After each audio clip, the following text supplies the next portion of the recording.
திருப்பூர் மாநகராட்சியில் தங்களுக்கு முறையாக சம்பளம் வழங்கவில்லை என கூறி ஒப்பந்த தூய்மை பணியாளர்கள் மாநகராட்சி அலுவலகத்தை நோக்கி ஊர்வலமாக சென்றதால் பரபரப்பு ஏற்பட்டது. திருப்பூர் மாநகராட்சியில் மகாராஷ்டிரா, பீகார், ஹரியானா உள்ளிட்ட வட மாநிலங்களைச் சேர்ந்த 500க்கும் மேற்பட்ட தொழிலாளர்கள் ஒப்பந்த அடிப்படையில் தூய்மை பணியாளர்களாக செயல்பட்டு வருகின்றனர். இவர்கள் குடியிருக்க மாநகராட்சி இடத்தில் தகர சீட்டு மட்டுமே அமைத்து தந்துள்ள நிலையில் ஒப்பந்த அடிப்படையில் பணியாற்றி வரும் அவர்களுக்கு இந்த மாதம் குறைவான சம்பளம் வழங்கியதாக கூறப்படுகிறது. இதனால் ஆத்திரமடைந்த அவர்கள் மாநகராட்சி அலுவலகத்தை முற்றுகையிட ஊர்வலமாக சென்றனர். தகவல் அறிந்து சென்ற காவல்துறையினர் தூய்மை பணியாளர்களை தடுத்து தனியார் மண்டபத்திற்கு அழைத்து சென்றனர்.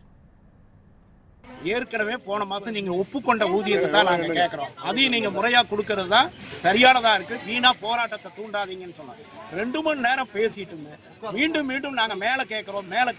எங்க கேள்வி என்னன்னா, மேல கேட்கறதுக்கு நாங்க ஒன்றும் கூடுதலாவெல்லாம் கேட்கல. ஒத்துக்கொண்ட சம்பளம் மேயர்கிட்டையும் துணை மேயர்கிட்டையும் அமர்ந்து ஒத்துக்கொண்டு இந்த ஊதியத்தை இந்த மாசம் தர்றேன்னு சொன்ன சம்பளத்தை கொஞ்சம் நஞ்சம் இல்லைங்க. கிட்டத்தட்ட 25 நாள் 26 நாள் வேலை செய்யற தொழிலாளிகளா 7000 8000 வருது. ஷிஃப்ட்டை குறைக்கிறாங்க, ஓவர் டைமை குறைக்கிறாங்க. இப்படி பல வகையில சுரண்டல். இதை கண்டிச்சு பேசி முடியாதனால எல்லா மாநகராட்சி நோக்கி நாங்கள் நடைபயணமா போனோம். காவல்துறை வந்தது, வேண்டாம் இந்த பிரச்சனையை சுமூகமா பேசி தீர்த்து தரேன்னு சொன்னதால இப்போ எங்களை கொண்டு வந்து ஒரு மண்டபத்தில் வச்சு அந்த அதிகாரிகள், மாநகராட்சியினுடைய அதிகாரிகள் எல்லாத்தையும் வர வச்சு சுமூகமா முடிச்சு தரேன்னு சொல்லியிருக்காங்க. நம்பிக்கையோட நாங்கள் காத்திருக்கிறோம். இப்போ இது 3வது மண்டலத்தில் மட்டும்தான் இந்த போராட்டம். இன்னைக்கு அவங்க மாலைக்குள்ள அந்த ஒத்துக்கொண்ட சம்பளம் இவங்க கணக்குல வரலினா நாளைக்கு திருப்பூர் மாநகராட்சி முழுவதும் பெரிய வேலை நிறுத்தத்தை நோக்கி CIT சார்பில் போகும்னு சொல்லி 500 பேர் இருக்கு. ஆனால் இந்த விஷயம் AWல இது வேலை செய்கிற முனிசிபாலிட்டியில் நம்ம சம்பளம் போடன்னு சொல்லிட்டு எவரும் போட மாட்டேன். உங்களுக்கு எவ்வளோதான் சம்பளம் இருக்கு, ஷிஃப்ட்டுக்கு எவ்வளோ சம்பளம் இருக்கு, அது ஒட்டிக்கு எவ்வளோ சம்பளம் இருக்கு, அது சொல்லனாக்கா அது நம்ம கேட்க மாட்டோம். உங்களுக்கு எவ்வளோதான் சம்பளம் இருக்கு அதுதான் சொல்கிறேன். அதுதான் எல்லாருமே கொடுத்து வராங்க. இதை நம்ம 3-4 வருஷமாச்சு வேலை பண்ணுறேன்.